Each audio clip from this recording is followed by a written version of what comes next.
Hello, hello, hello. It is C. Grace, and I am coming to you to speak on another topic about aging gracefully.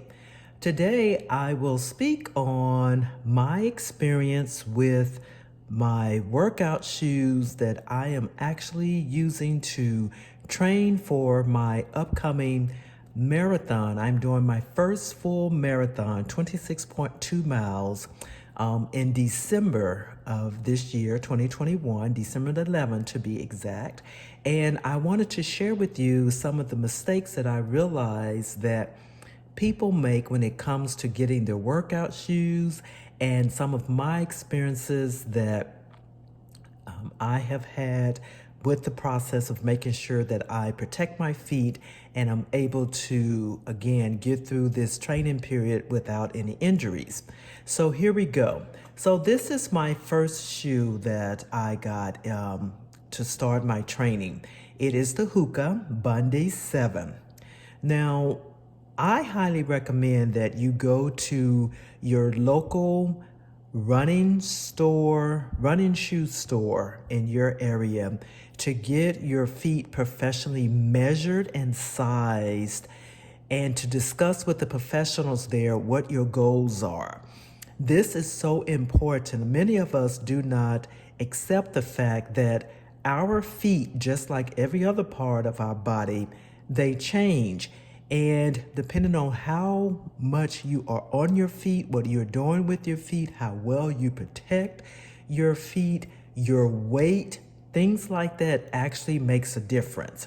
So preparing for this upcoming marathon, I started out with getting my feet measured and adjusted in August, and that is when I purchased this particular shoe, the Bundy 7 Hoka. Had never had a Hoka before, didn't necessarily like them in the past. They always looked like a box and very clumsy to me. But based on the measurements of my feet and what my goals were actually, this is one of the options that came out. I had three different options and I decided to go with the Hoka.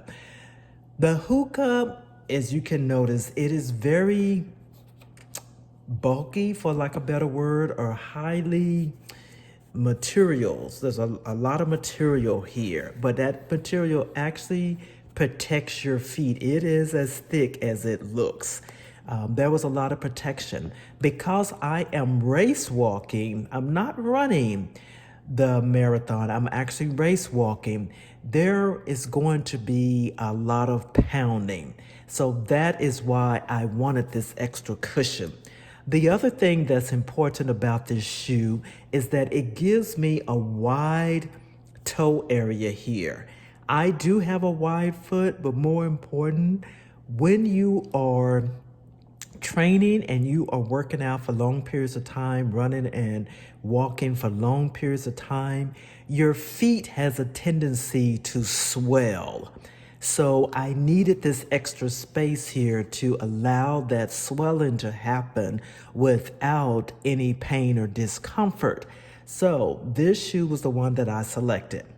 Now, I'm sharing this because walking into a regular store and just grabbing a highly marketed, advertised shoe may or may not work. Every shoe does not fit for what it is that you're wanting to do. So even though it may be a big name brand shoe, that does not mean that it is the best shoe for what your foot pounding or landing or makeup is. Some people are flat footed, some people pronate, some people roll out. So there's many different things that happen with your feet that you just don't think about. You just think you're walking and you go for it. So that's why it's important to go and get professionally measured. There's a machine that they actually have you to step on.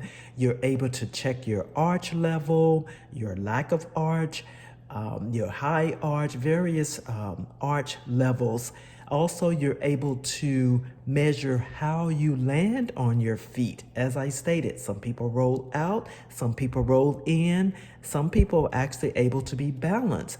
Well, these are the things that you need to know, and this is what makes a difference on the type of shoe that you will get.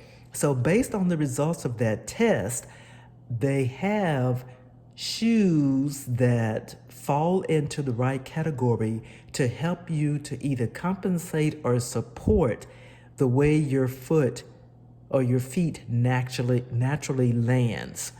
So anyway, I ended up getting the hookah. The next thing that I want to talk about is I mentioned I just got this shoe in August.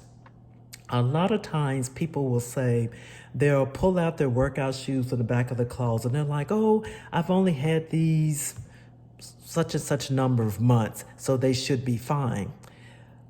Shoes wear and tear is not based on the number of months that you've had the shoes. The wear and tear and whether the support is still good in those shoes is based on your usage of the shoe.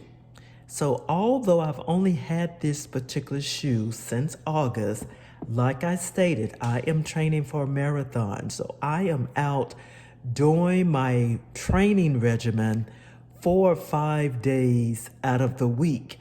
I am putting miles on these shoes. As you can see, August, you can tell that I have worn them down, as I should.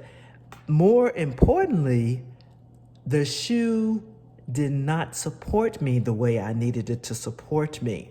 The way I knew this was that my last week of training, or last week when I was training, I noticed a burning in my feet, a burning sensation in my feet, something I had not experienced before. I'm like, all right now, what is this about?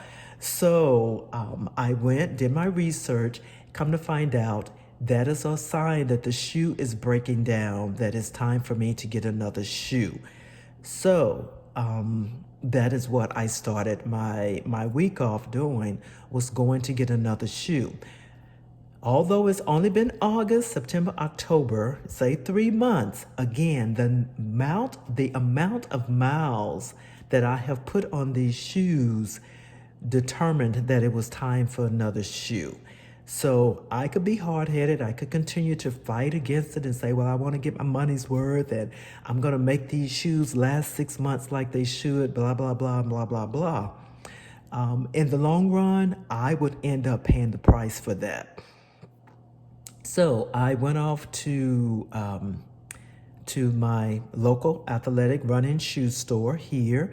My store in Huntsville is called Fleet Feet, and it actually has the machine that actually measures your foot and gives you the breakdown of shoe recommendations that you needed. Now, one of the things I wanted to change on the Bundy 7 was that I did not like the fact that, to me, it's a heavy shoe. I like the protection and I got over the bulkiness, but in my mind, I just didn't like the fact that it was heavy. And I was willing to work with it because I believe that the list of pros outweighed the heaviness. So when I decided that I was going to get a new shoe, I went in and I asked for something that would provide me the same support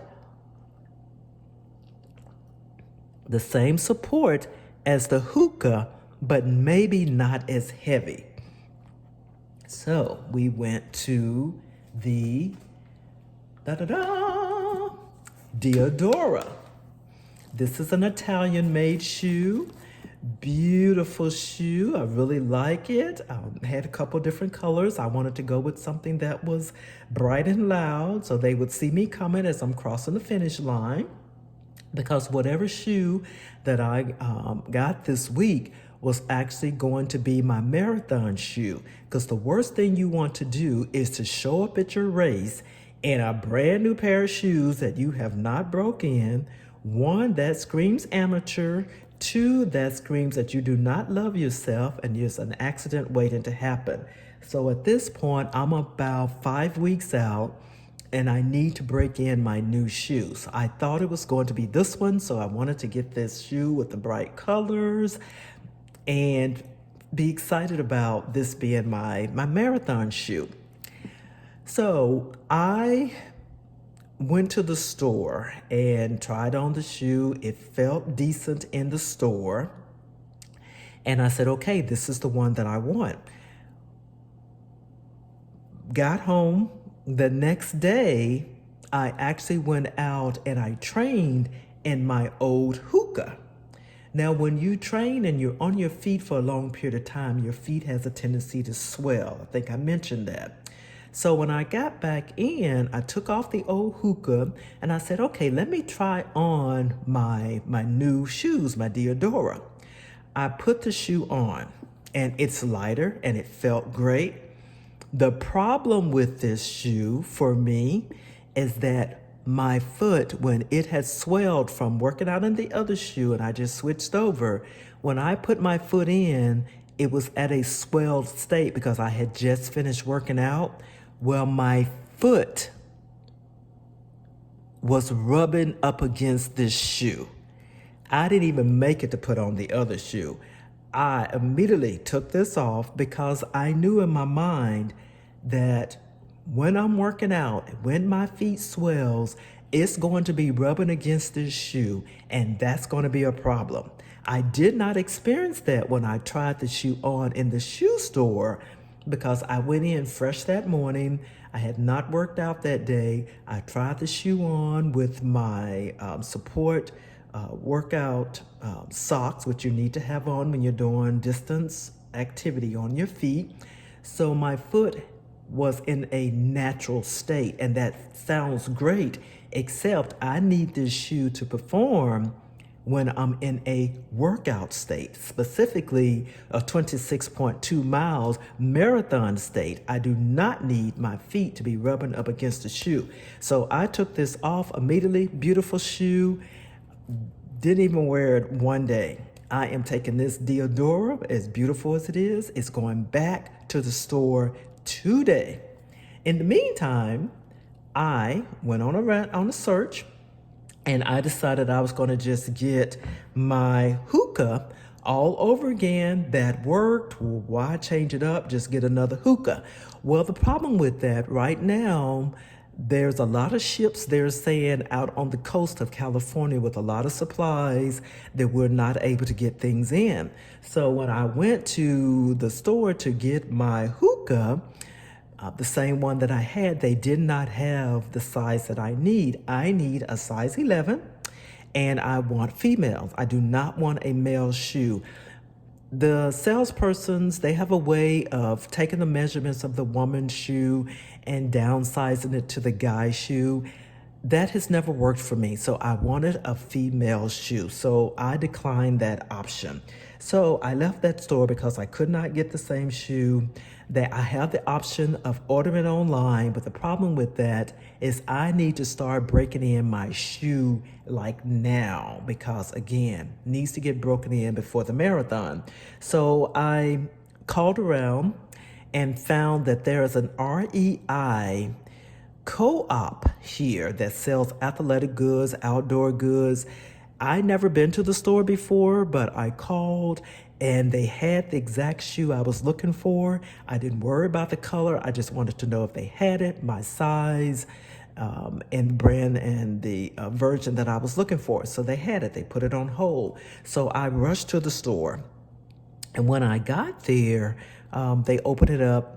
It was black. I'm like, ooh, Lord.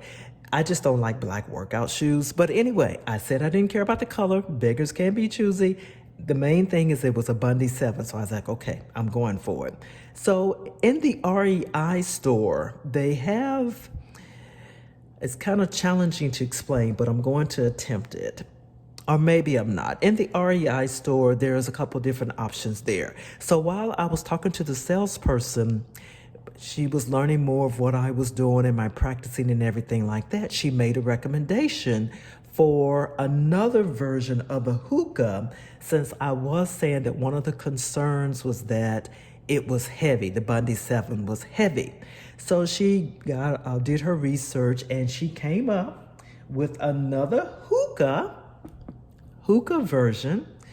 But this one is called, I don't even know what this one is called because it doesn't really matter to me. Let me see. Oh, this one is called the Speed Goat. Interesting. But I was excited to see this shoe because, again, it gave me the width that I needed here, it seemed like, and it had the thick protection that I needed. But more importantly, it had the rugged bottom. This helps with your gripping when you are wanting to alternate your pace. So I was excited to see this, and I was just hoping when I put it on that it would feel great. Now, the advantage to this one is when I went to the store to try this one on, I had completed a workout, so my foot was already slightly in a swollen state from the workout, which was a plus. So I was willing to give it a try. When I put my foot in, everything felt great. The advantage is that it is lighter than the Bundy 7. You can see the difference in the height there. So this one is definitely heavier. This one is lighter and it's giving me that extra bottom that I need. So I am excited about that. So I have my shoe. I'm ready to start breaking it in, and I need to find out as soon as possible whether this one is going to work or not so I can switch it out again if I need to. Tomorrow I have a 12-mile training that I need to do at the race pace that I'm going to do. So that will be a great tester to see how this works out. So I just wanted to share these things with you. And the points that I want to leave you with is, one, be careful about going to any just big box store, grabbing a pair of shoes off the line because of the marketing and it's supposed to be a big name brand, and thinking that's going to work for your foot. Don't be afraid to go and get professionally measured. It is free at Fleet Feet to get your foot measured and find out the exact shoe that you need for the activity that you want the shoe for and for the makeup of your feet. It does not cost anything. And the other thing I wanted to tell you, even if your shoe is only a couple months old, if it doesn't feel right and if it's not protecting your feet the way it needs to, then it doesn't matter how old it is. Even if you got it just last year and you think you only put 20 miles on it, our feet change, our requirements change. What you purchased that shoe for initially may not be the reason why you are wearing the shoe now. So it is okay to be okay with not being able to use that shoe for the activity that you need. And remember, although your workout shoes can make a fashion statement, don't let that be the priority and the decision that you make for getting the shoe. So either way, I hope this helps someone who's out there contemplating what to do on their shoes and how to make the right decision. There are so many resources out there available to remove that stress from making the right decision. So use those. Let me know how I can help, and we will go from there. In the meantime, continue to live your peace and much respect.